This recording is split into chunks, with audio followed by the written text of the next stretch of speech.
नमस्कार। अंदर की बात के साथ मैं हूं हीना। गुजरात प्रदेश कांग्रेस समिति ने भारत जोड़ो यात्रा के दूसरे संस्करण के लिए कांग्रेस नेता राहुल गांधी को आमंत्रित किया है। राहुल गांधी को भेजे निमंत्रण में प्रदेश इकाई ने राज्य से यात्रा के लिए क्या की अपील, इकाई ने इसके लिए क्या जरूरी कारण गिनाए, आइए जानते हैं। गुजरात कांग्रेस ने महात्मा गांधी और सरदार पटेल की भूमि से भारत जोड़ो यात्रा के दूसरे चरण की यात्रा की शुरुआत के लिए उत्साह प्रकट किया है।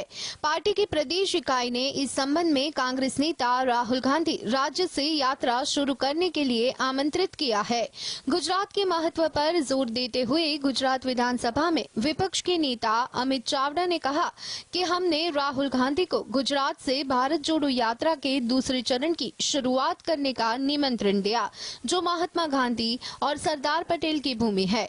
गुजरात से यात्रा शुरू करने का अपना एक अलग महत्व है। चावड़ा का यह बयान ऐसे वक्त पर आया कि जब लगातार ये अटकलें लग चुकी है कि राहुल गांधी गुजरात से अपनी यात्रा शुरू कर सकते हैं। यात्रा के गांधी जयंती पर शुरू होने के आसार है। इस मुद्दों को लेकर 16 अगस्त को प्रदेश कांग्रेस की बैठक में आगे की रणनीति तय होगी। राज्य के आदिवासी बेल्ट में कांग्रेस की मजबूत उपस्थिति है। हालांकि 2022 के विधानसभा चुनाव के दौरान इन क्षेत्र में आप द्वारा निभाई गई भूमिका के कारण नतीजे पार्टी के पक्ष में ही नहीं आए थे और सिर्फ 17 सीटें जीत पाई थी।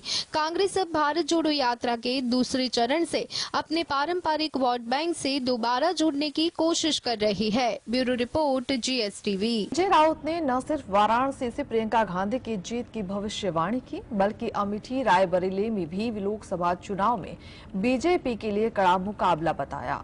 संजय राउत का ये बयान ऐसे वक्त पर आया है जब एक दिन पहले ही प्रियंका गांधी के पति रॉबर्ट वाड्रा ने अपनी पत्नी की तारीफ करते हुए कहा कि उनमें एक सांसद होने की सारी योग्यताएं हैं।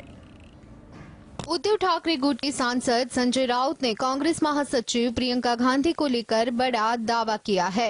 राउत ने कहा कि अगर प्रियंका गांधी पीएम मोदी के खिलाफ वाराणसी से लोकसभा चुनाव लड़ती है तो उनकी जीत तय है। शिवसेना उद्धव गुट सांसद संजय राउत के दावे का सोशल मीडिया पर मजाक उड़ रहा है। राउत ने दावा किया कि अगर प्रियंका गांधी 2024 के लोकसभा चुनाव में वाराणसी सीट से प्रधानमंत्री नरेंद्र मोदी के खिलाफ चुनाव लड़ती है तो वो निश्चित रूप से जीत हासिल करेगी, क्योंकि वाराणसी के लोग प्रियंका गांधी को चाहते हैं। मोदी लगातार 2 बार से वाराणसी से जीत रहे हैं और 2024 में भी मोदी वाराणसी से चुनाव लड़ने वाले हैं।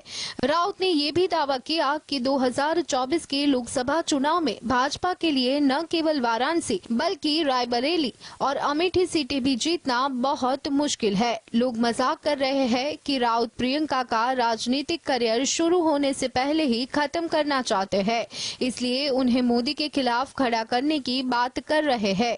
कुछ लोगों ने सलाह दी कि राउत को अपनी साथी पार्टी का धर्म अच्छे से निभाना चाहिए और गलत सलाह नहीं देनी चाहिए। Bureau report, GSTV। अभी तक सभी को यही पता था कि स्मृति ईरानी ने अपने बचपन की दोस्त मोना के पति जुबेर ईरानी से शादी की थी। स्मृति पर हमेशा ये इल्जाम लगा है कि उन्होंने अपनी ही सहेली का घर तोड़कर अपना घर बसा लिया। हालांकि पहली बार स्मृति ने इस मामले पर खुलकर बात की। फ्लाइंग किस का मुद्दा उठाने वाले स्मृति ईरानी ने इस मामले में क्या कहा?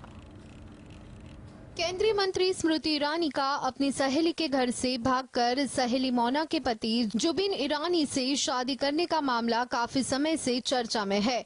स्मृति ईरानी द्वारा राहुल गांधी के फ्लाइंग किस का मुद्दा उठाने के बाद बिहार से कांग्रेस विधायक नीतू सिंह ने भी इस मुद्दे पर स्मृति पर तंज कसा है।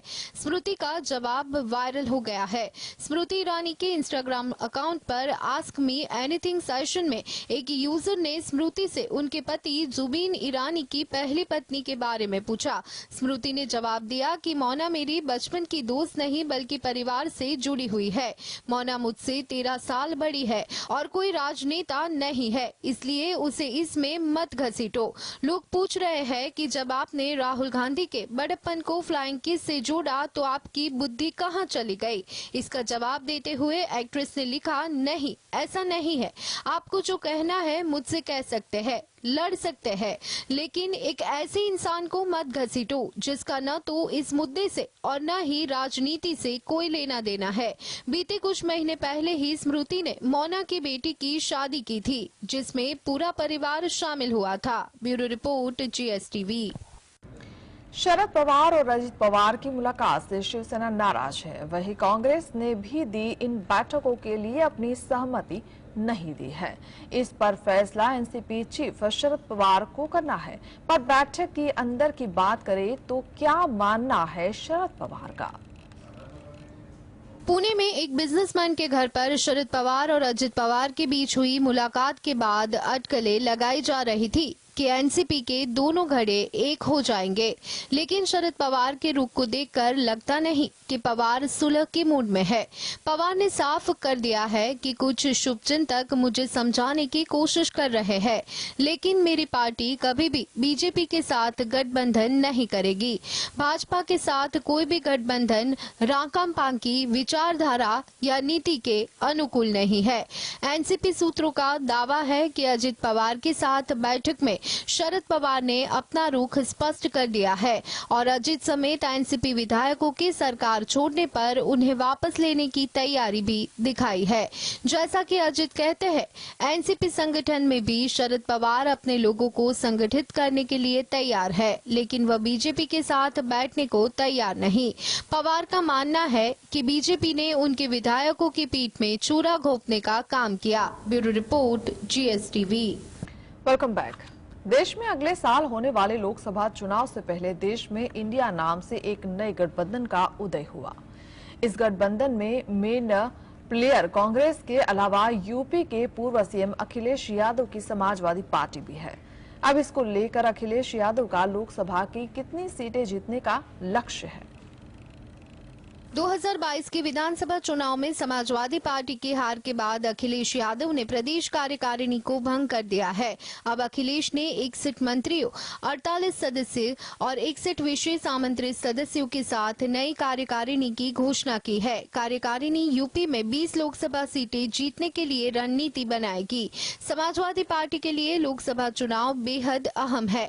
यह संदिग्ध है कि रामपुरा और आजमगढ़ जैसे पारंपरिक रूप से गढ़वाले लोकसभा क्षेत्र में उपचुनाव में हार के बाद सपा को लोकसभा में 2 सीटें भी मिलेगी या नहीं। पिछले लोकसभा चुनाव में 5 सीटें जीतने वाली सपा को राजनीतिक रूप से जीवित रहने के लिए कम से कम 20 सीटें जीतने की जरूरत है। नए प्रशासन में आजम खान के बेटे अब्दुल्ला आजम खान समेत कई मुस्लिम चेहरों को शामिल किया गया। अखिलेश ने राज्य के इकाई के अध्यक्ष नरेश उत्तम पटेल को छोड़कर सभी पदाधिकारियों को बर्खास्त कर दिया।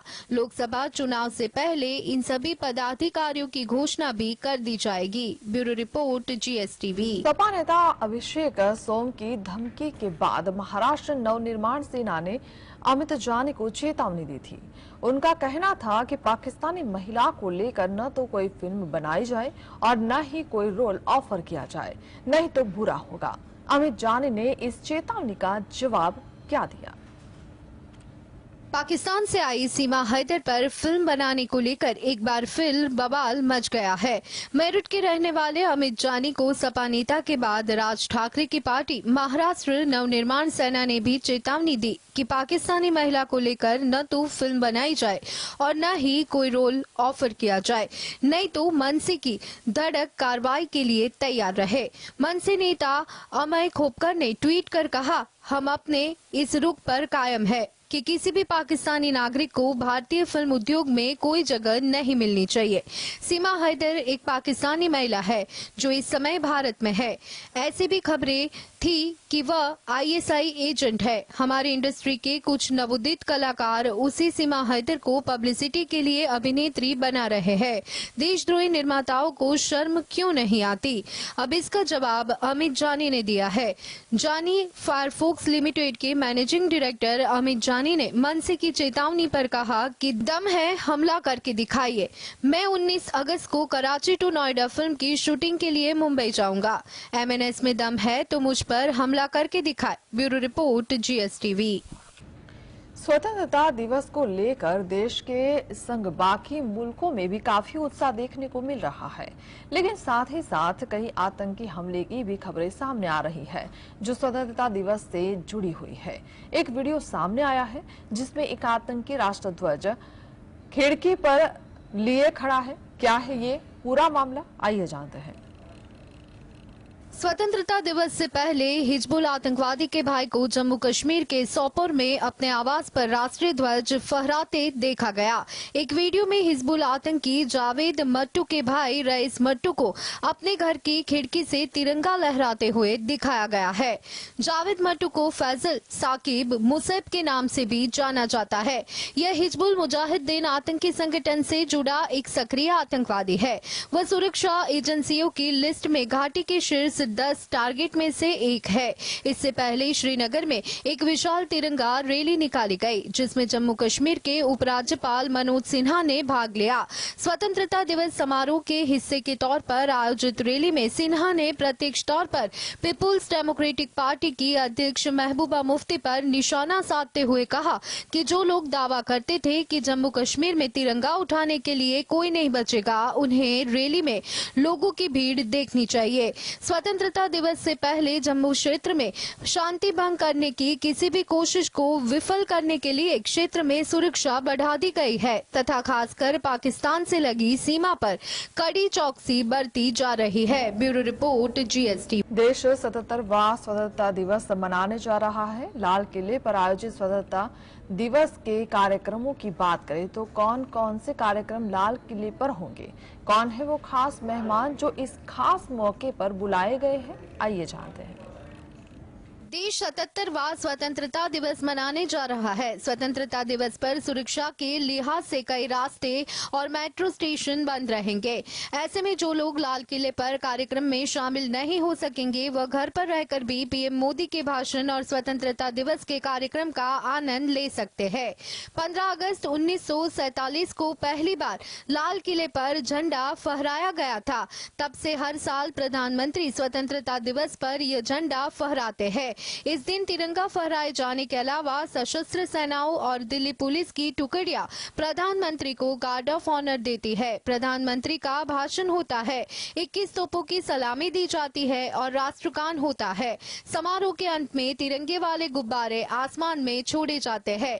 मंत्रालय ने बताया कि इस बार विशेष अतिथि के रूप में करीब 1800 लोगों को उनके जीवन साथी के साथ आमंत्रित किया गया है। यह पहल सहकार के जन भागीदारी दृष्टिकोण के अनुरूप की गई है। Bureau report, GSTV।